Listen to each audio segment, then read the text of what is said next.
ನಾಗೇಂದ್ರ ಕುಮಾರ್.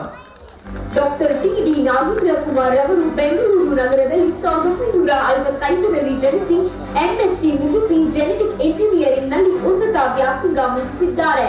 ಜೊತೆಗೆ ಪಿಎಚ್ಡಿ ಮಾಡಿ ಸದ್ಯ ಪ್ರಗತಿ ಕೋಆಪರೇಟಿವ್ ಬ್ಯಾಂಕ್ ಲಿಮಿಟೆಡ್ ನ ನಿರ್ದೇಶಕರಾಗಿ ಸಹಕಾರಿ ಕ್ಷೇತ್ರದಲ್ಲಿ ಮಹತ್ವದ ಕಾರ್ಯನಿರ್ವಹಿಸುತ್ತಿದ್ದಾರೆ.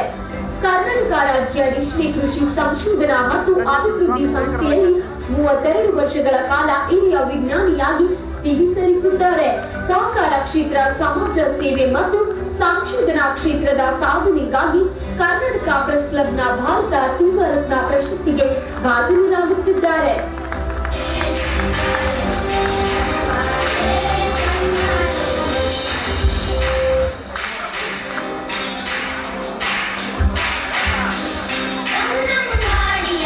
ಡಾಕ್ಟರ್ ಮನೋಜಿತ್ ಎಸ್ ವೈದ್ಯಕೀಯ ಸೇವೆ ಶ್ರೀಯುತರು ವೇದಿಕೆಗೆ ಬರಬೇಕು ಅಂತ ಕೇಳ್ಕೊಳ್ತಾ ಇದ್ದೀರಿ. ಜೋರಾದ ಚಪ್ಪಾಳೆಯೊಂದಿಗೆ ಶ್ರೀಯುತರಿಗೆ ಸ್ವಾಗತ, ಸುಸ್ವಾಗತ.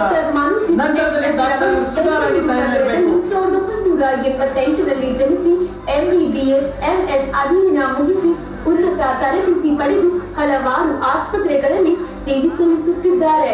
ಇಲ್ಲಿಯವರೆಗೆ 15,000ಕ್ಕೂ ಹೆಚ್ಚು ಶಸ್ತ್ರಚಿಕಿತ್ಸೆಗಳನ್ನು ಮಾಡಿ ರೋಗಿಗಳ ಪ್ರಾಣ ಉಳಿಸಿದ್ದಾರೆ.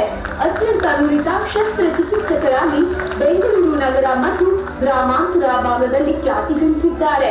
ವೈದ್ಯಕೀಯ ಸೇವೆ ಮತ್ತು ವೃತ್ತಿ ಅನುಭವಕ್ಕಾಗಿ ಕರ್ನಾಟಕ ಪ್ರೆಸ್ ಕ್ಲಬ್ ಭಾರತ ಸೇವಾ ರತ್ನ ಪ್ರಶಸ್ತಿಯನ್ನು ನೀಡಿ ಗೌರವಿಸುತ್ತಿದೆ. ಡಾಕ್ಟರ್ ಸುಧಾರಾಣಿ ಎನ್ ಕೃಷಿ ವಿಜ್ಞಾನಿಗಳು ವೇದಿಕೆಗೆ ಬರಬೇಕು. ಶ್ರೀಯುತರಿಗೆ ಜೋರಾದ ಚಪ್ಪಾಳೆಯೊಂದಿಗೆ ಸ್ವಾಗತ, ಸುಸ್ವಾಗತ. ನಂತರದಲ್ಲಿ ಶ್ರೀಮತಿ ಶ್ಯಾಮಲಾ ಸುನಿಲ್ ಮಲ್ಲನ್ಮಾಡ್ ನೃತ್ಯ ಸಂಯೋಜಕಿ ಹಾಗೂ ನಟಿ ಇವರು ತಯಾರಿರಬೇಕು. ಮೂಲತಃ ಬೆಂಗಳೂರಿನವರಾಗಿದ್ದರೂ ಕೂಡ ಕೃಷಿ ಕ್ಷೇತ್ರವನ್ನು ಆಯ್ಕೆ ಮಾಡಿಕೊಂಡು ಕೃಷಿ ಪದವೀಧರರಾಗಿದ್ದಾರೆ. ಕೆನರಾ ಬ್ಯಾಂಕಿನ ಗ್ರಾಮೀಣಾಭಿವೃದ್ಧಿ ಅಧಿಕಾರಿಯಾಗಿ ವೃತ್ತಿ ಬದುಕು ಪ್ರಾರಂಭಿಸಿ ಚಿತ್ರದುರ್ಗ ಕೃಷಿ ವಿಜ್ಞಾನ ಕೇಂದ್ರ, ಬೆಂಗಳೂರಿನ ಕೃಷಿ ವಿಶ್ವವಿದ್ಯಾನಿಲಯದಲ್ಲಿ ಮತ್ತು ಚಿಕ್ಕಮಗಳೂರಿನ ತೋಟಗಾರಿಕೆ ವಿಶ್ವವಿದ್ಯಾಲಯದಲ್ಲಿ ಪ್ರಾಧ್ಯಾಪಕರಾಗಿ